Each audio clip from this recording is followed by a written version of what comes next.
Welcome to Who's Who of Houston Asian Americans. I'm your host, Jimmy Ma. It's a privilege and an honor today to have a very special guest with us today, Dr. Nancy Mai. Hi, everybody. Dr. Mai is very well known in the community, not just our Asian community, but in Houston in general. You are the founder of Apple Dentist. Yeah, I'm the founder for many years. For many years. And you had over 30 locations in Houston? I used to have like 36 locations. 36? Yes. Wow. And now you've kind of contracted a little bit, and you still have, 15, 16 locations? Yeah, now I have only 16 locations because I sold all the small, mom and pop one when I first start. And I keep the big, huge one only. You are not only a successful businesswoman, you're also a mother and an entrepreneur, and you're a philanthropist. You are very active in the Vietnamese community, and you've given a lot. But a lot of people that are not in our community don't know how you got your start. Your story is truly amazing because you came to Houston in 1980. Yeah, correct. Could you tell our audience a little bit about how you ended up in Houston and what happened? Well, for Vietnamese community, beginning, 1975, we lost our country to communists. So by that time, everybody, most of us, tried to escape, tried to come to some different country, either United States or any other country have freedom. So by that time, we had to face by going to the boat owner. They have the boat to bring you out of the country, and you have to escape under, if they catch you, they put you in jail or they shoot at you and kill you.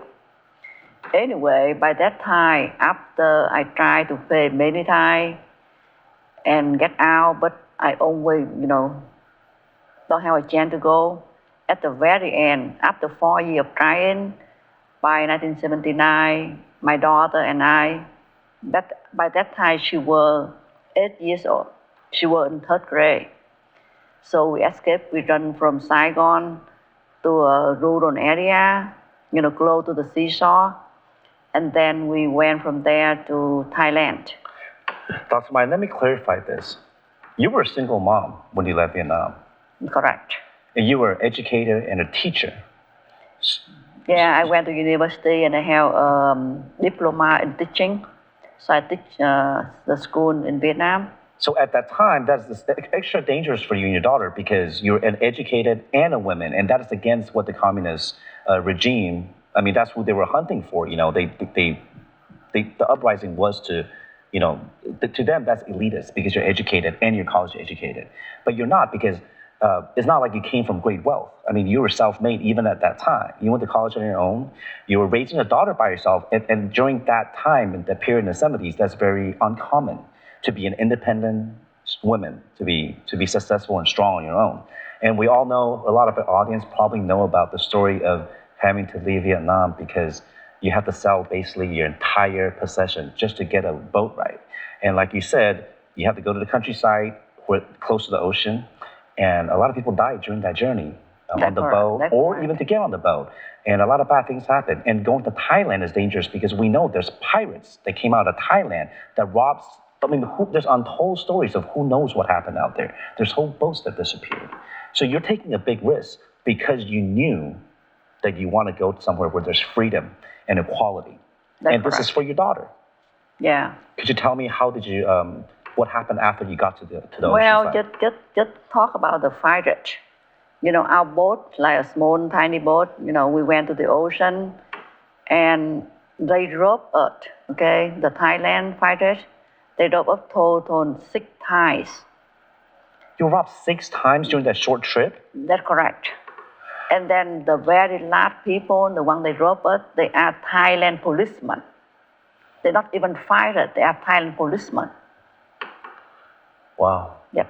I'm sorry to hear that. It's a part of our history that is forgotten and that really should be for our next generation to know the hardship that you go through. You can't even make this up. This is a treacherous journey, but your will, your desire to make a better life for your daughter prevailed, and you end up in Thailand, and from Thailand you came to the United States, and then you came to Houston Yeah, I came to Houston, in 1980. 1980. Correct. What did you do in Houston with your daughter? Well, when we first came here, just like many other people, we have no money, Nothing. no car, no house, no English, no driver license, nothing, completely just bare hands. So I came to work for somebody I know, to work in their convenience store, to do like sell clothes. And I was sad and I was cry a lot because I think about, well, I escaped from Vietnam. I was a teacher every day. I went to teach, Now I came here, I just sell some, stuff like 99 cents, whatever.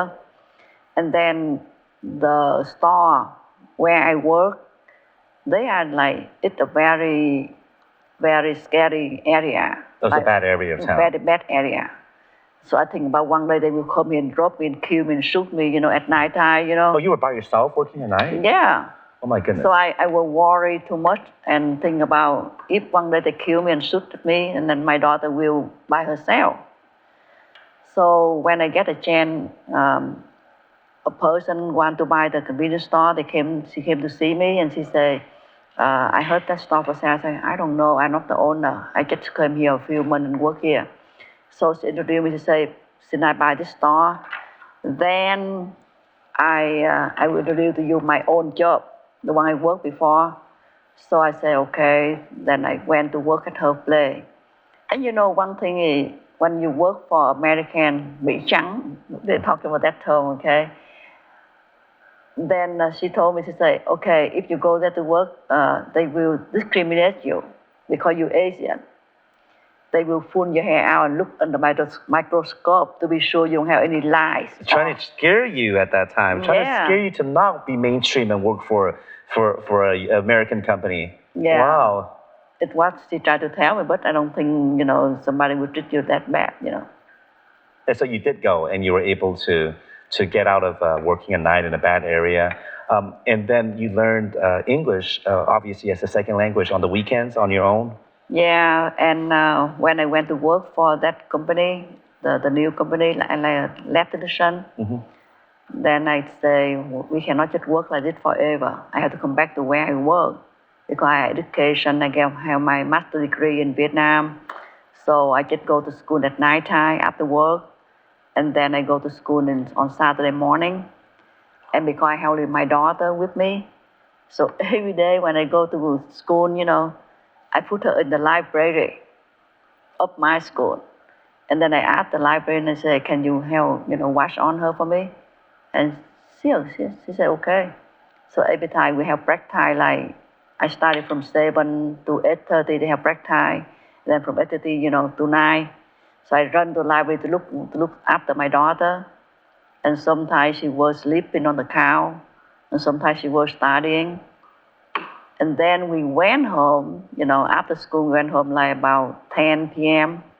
I begin to cook some rice, some cabbage, some egg, boil some egg, and we eat, and then we go to sleep, and in the morning we go, same thing again. Dr. Mai, we always talk about America being the melting pot. We talk about being the American dream. We have a lot of new immigrants now that are coming in, whether they're from Vietnam or from South America. We just want to let our audience know that anybody can make it because you made it on your own. Single mom, not speaking the language, you worked full time, went to school at night, learned English on the weekends also, while raising a daughter who is an attorney now. Yes, correct. So you've very successfully raised your daughter and made something out of yourself. How did you end up being in dentistry then? Well, one thing about me, I always like education. I always study when even I was 3, 4, 5 years old. I always in the book, always, So when I first came here, I go to work full time and go to school at night time. But my dream was to become a MD, a doctor, medicine doctor, not dentist. Then one day I took my daughter in the summer. I took her to see a dentist, Then I just sit there and what he doing on my daughter's teeth. And I asked him, I say, how you become a dentist? And he said, well, just go take DAT. Say, what is DAT? He said, dental admission test. I say, when do they have that? He say, about every year, about like July. I say, right now is, May. And I will study MCAT for my MD school, my medical school. And I say, well, how long it take to be a dentist? He said, 4 years. I said, well, let's go for it. So I took the test and I passed it right away and get in there. Even I don't want to, okay? So every day, I look at the school, the medical school next to my dental school, and I say, I'm supposed to be there, not here. Well, I mean, it turned out to be good for you because I'm sure you would have been a very good MD also. I think if you went to that profession, you may own a chain of clinics or hospitals by now, just like now you own a major chain of dentist offices. But the different paths you took you down a different life, but your attitude, you will be successful no matter what you have done. But what I want to point out is this, Dr. Mai, is that you took the MCAT and the DAT. Am I right? The DAT. The DAT. But you were preparing for the MCAT. You were accepted, in 1988? Yes. That means that you only arrived in the country 8 years. For 8 years, you did not speak any English when you came. You were working full time the entire time while raising a daughter, and you were able to take and pass the DAT. That alone is truly an amazing story. And you graduated on time from dental school? Well, if anybody, not only me, you have a background with a master degree in math, and you come here to study, get easy, you sure will pass it. It's nothing big deal about.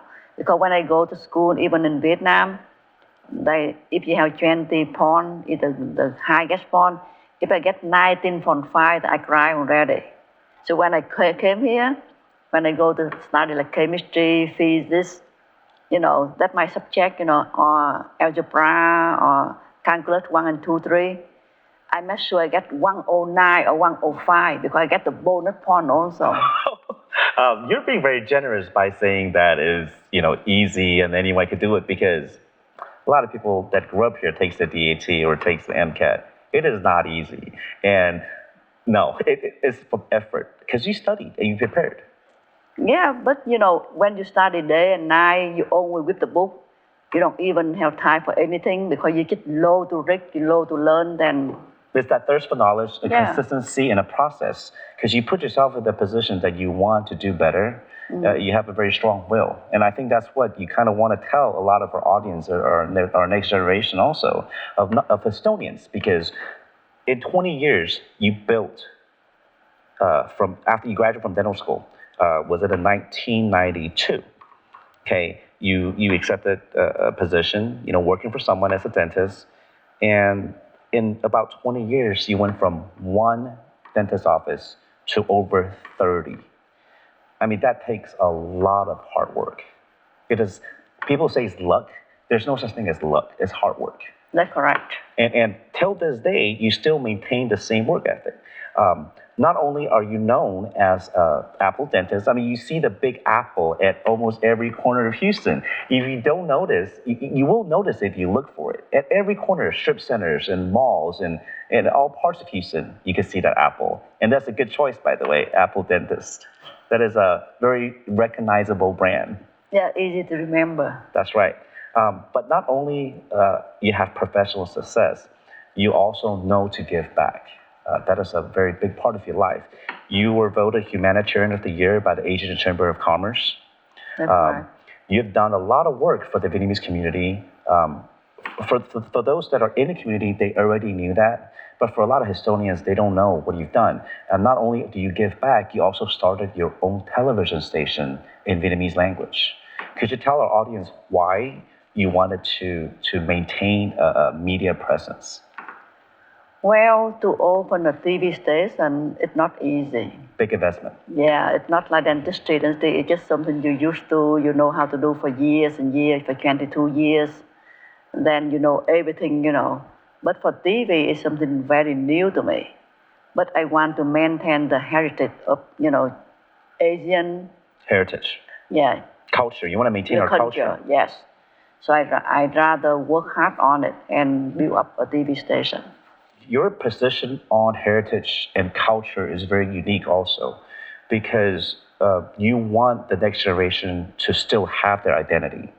We always talk about melting pot, about American dream, but we can still maintain our identity without melting away, our own heritage. It's good to still know what happened. So you got into mass media, television station, because you also want to let people know about the history of what happened during the fall of Saigon. You want the next generation to know, to not forget, because to not know history is to repeat the same mistakes again.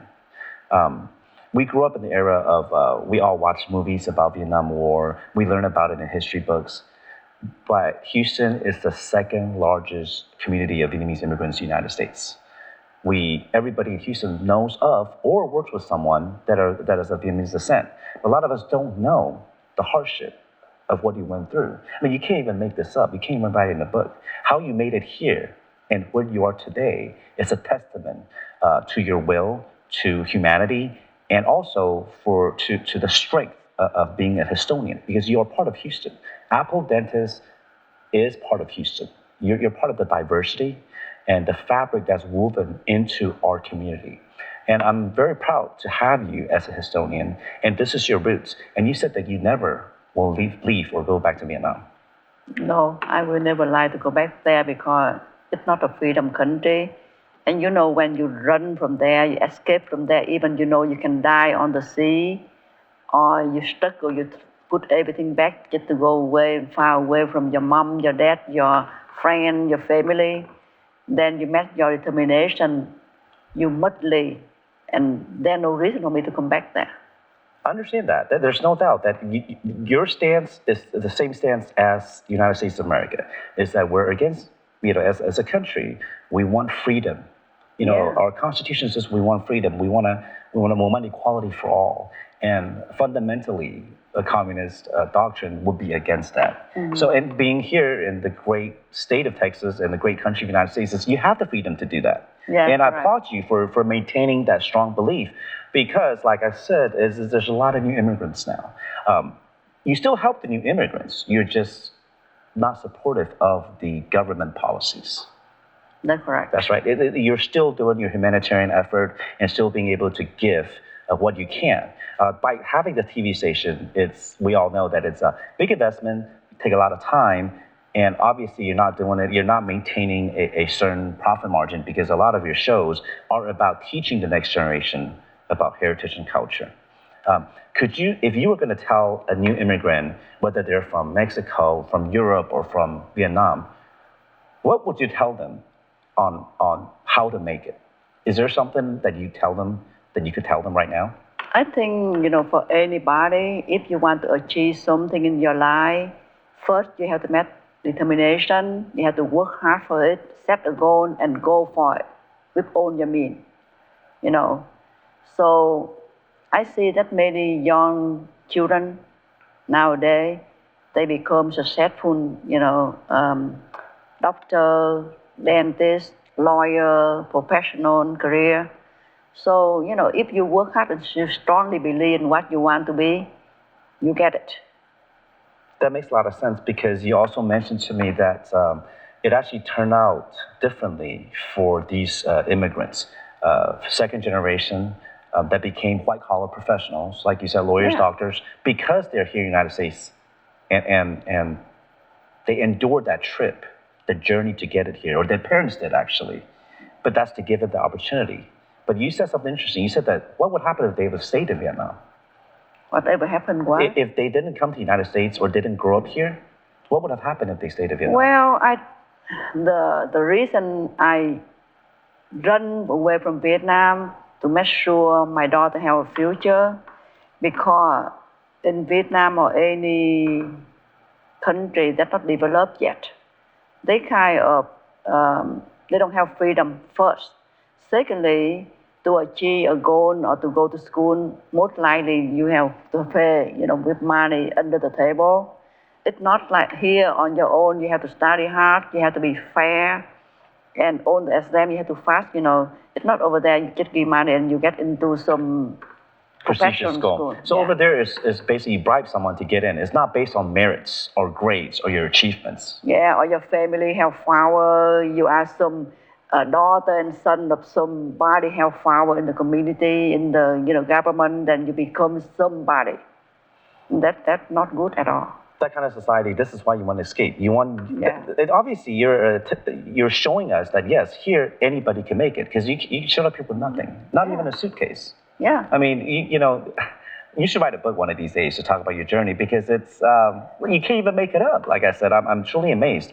Being robbed 6 times, Yep. Going from that short trip from the coast of Vietnam to the refugee camps In Thailand. in Thailand, and show up in Houston with nothing, learning English on your own, going to dental school, and not just becoming a professional, because a lot of people will be satisfied with that. When you become a dentist, you can provide a stable income for your children, for your child, and that's a good life already. But yet you went above and beyond that. You made the best of your situation. You opened a chain, and you can live happily ever after, and yet you went out and invested in a TV station. Well, actually, when you like to do things and you open your heart, to do things, you always happy and you always go sleep, peacefully.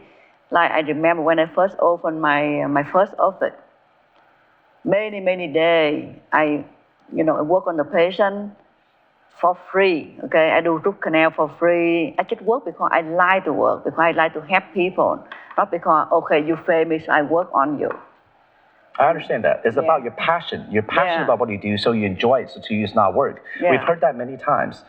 Yes, you're right. You're passionate. Obviously, you're passionate about what you do to make it to where you are. So you want to tell our next generation, and you want to tell our audience, you want to tell Estonians the same story, is that to maintain and be passionate about what you do. Yeah, and anyway, when you have people, somehow, one day they always return to look for you. I remember last Christmas, I was in my office doing some paperwork, and then the front desk told me, there a person look for you. And I said, who? And it come out like a guy, he Hispanic. He came with his wife, and he said, do you remember me? I said, no. He said, 6 years ago, you worked on me for free. I came in, I have a toothache, and you got it out for me, and you say no charge because I have no money. He was a mechanic man, working on the He couldn't afford the surgery, yeah. So now he came with some gift from his country, Peru. From Peru. Yeah. Peruvian. Wow, that is a very good story. When you give, you get back. You're paying it forward, essentially. And that's essentially how you live your life. Mm-hmm. You do well, you're committed, and you give back to the community. I really want to thank you, and I'm proud to have you, call you an Estonian, and for your givings to the community. Really appreciate you for coming to the show. It's not Estonian, it's just, everybody can do the same. For everybody, that's right. But for this community, you've done a lot. Okay, thank you. Thank you, Dr. Mai. I truly appreciate it. Thank you. Thank you for watching Who's Who of Asian American Estonians. Don't forget to tune in again.